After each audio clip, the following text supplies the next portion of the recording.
it's all good with me, man. Yeah, all good. Sounds great. Okay, Chris, I'm rolling. Oh, we're rolling. Yep. All right, Choice. perfect. Okay. Hey team, another great day to be alive today. I'm here with Ivan Tedesco.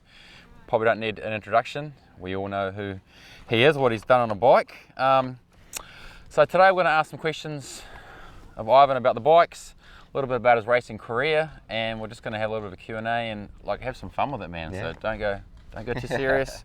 Have fun, drive around. Question from someone back home, Gabrielle Black. What has been your biggest achievement and how has that changed your life? Biggest achievement, I would say the 2005 outdoor title that I won. Yeah. I was always a supercross guy, and outdoors kind of was a little harder for me. And for me to win an outdoor title was really huge, and I had to really work hard for that. So I think that was definitely my biggest accomplishment in racing. Yeah. Awesome, man. That's cool. Yeah, it's 24 motos, no joke, man. No, exactly. And the outdoor, it just never came as natural to me. You know, supercross was pretty natural for me, and I just had to work a lot harder for it. Cool. Oh, well, congrats. Greg Pratt asks, what was your favorite bike to race back in the day? I would say that same bike I won on the pro circuit, Cowie 250. Yeah. I think 2005. I think for its time, it was a really good bike, and obviously winning on something it's special. So I think that was probably my favorite bike over. Did you get that for the bathroom? Oh yeah, the bathroom, I got it. Yeah, I got it at home. wicked. Yeah, I still got it at home. I got my 2004 and 5 because I won both years, and I got both of those bikes. Yeah. And do they?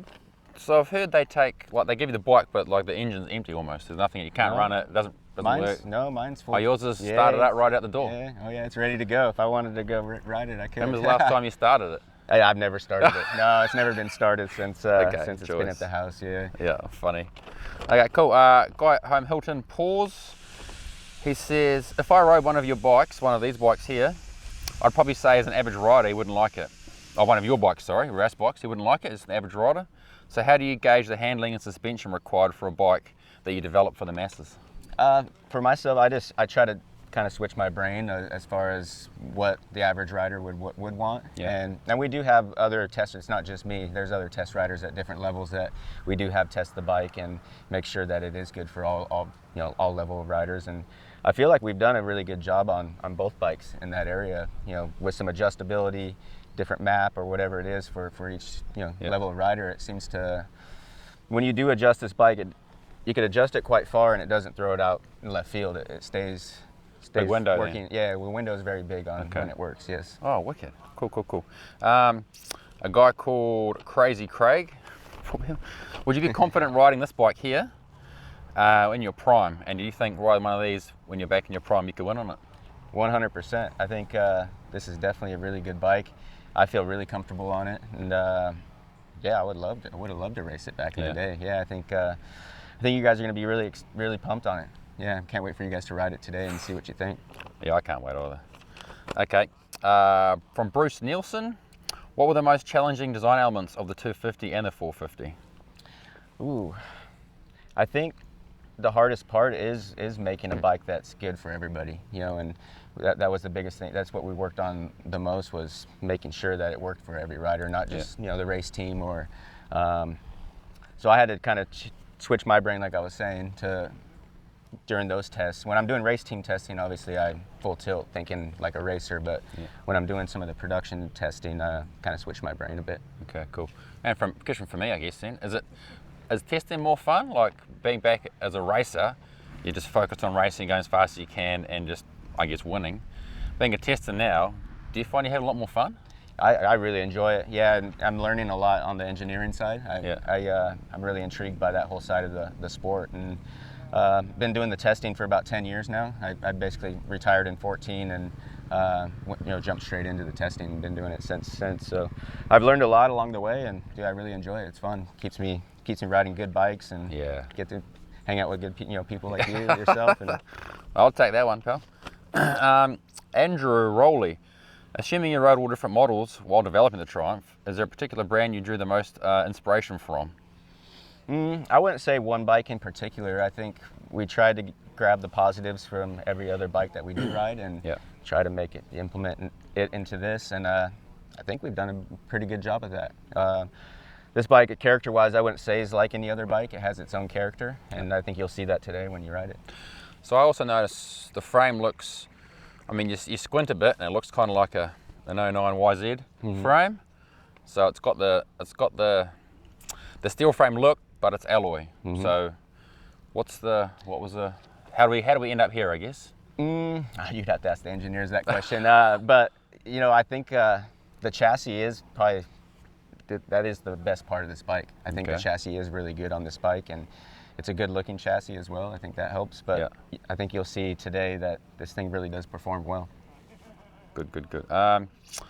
Scott Wilkins, he's a flat track racer. Any other versions planned, i.e. flat track bike? You probably haven't. I don't know. Nothing down the pipeline yet? Yeah, okay. Sorry. No, you're good. So like Carl Steadman asks, is there a new platform in the works already, or is this like most manufacturers where you've got probably 4 years of this before you move on? Honestly, I couldn't answer that question either. I honestly don't know. Yeah, I don't know. I'm sorry. No, sorry, Carl. Tough luck, mate. A couple more, man, if that's all right. Yeah, it's good. Craig Loads, same sort of thing. Are there any two-strokes on the horizon? No two strokes in the works. No, not at all. That's a crying shame. Okay.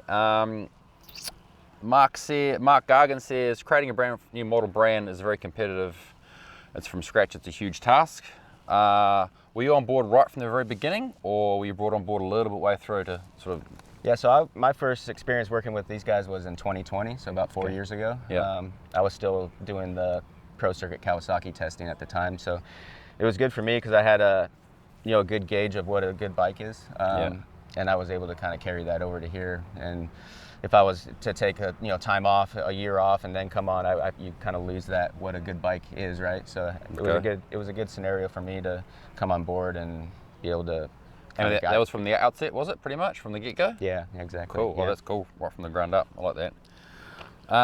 Rob Larman asks, how do you try and educate people so they understand the racing pedigree of the brand?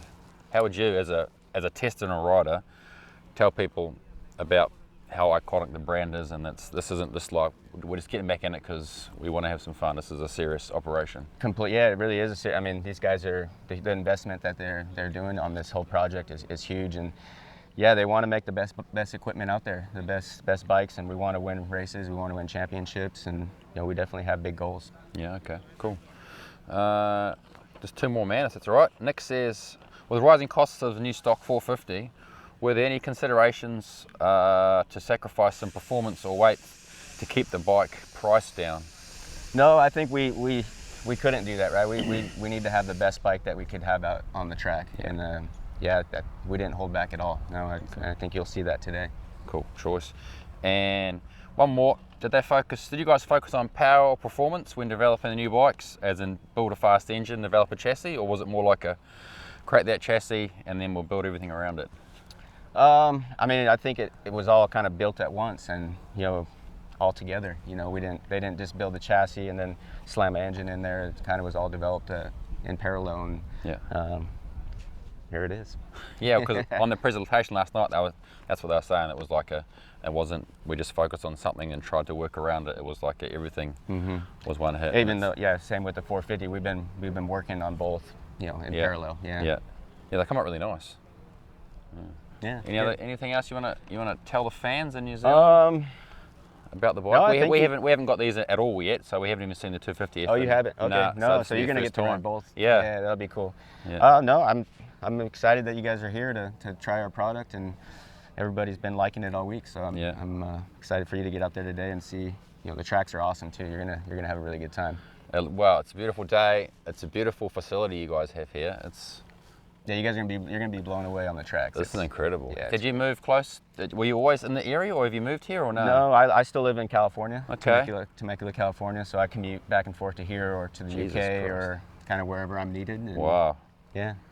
That's busy. That's like race busy, isn't it? Yeah, Like it is. back in the day. It is. Okay. I'm just as busy as when I was racing. Okay. It's but I enjoy it. I like being busy, and like I said, I pretty much jumped straight into this from racing. Yeah. The last 10 years. That's what I've been doing. So I'm really enjoying it. Oh, good, awesome. Hey, thank you. I appreciate your time. No problem. Ivan, and I'll see you out on the track, and Yeah, we'll cut some laps. Yeah, we'll spin some laps, man, for Awesome. sure. Cheers, bud. All right, see ya.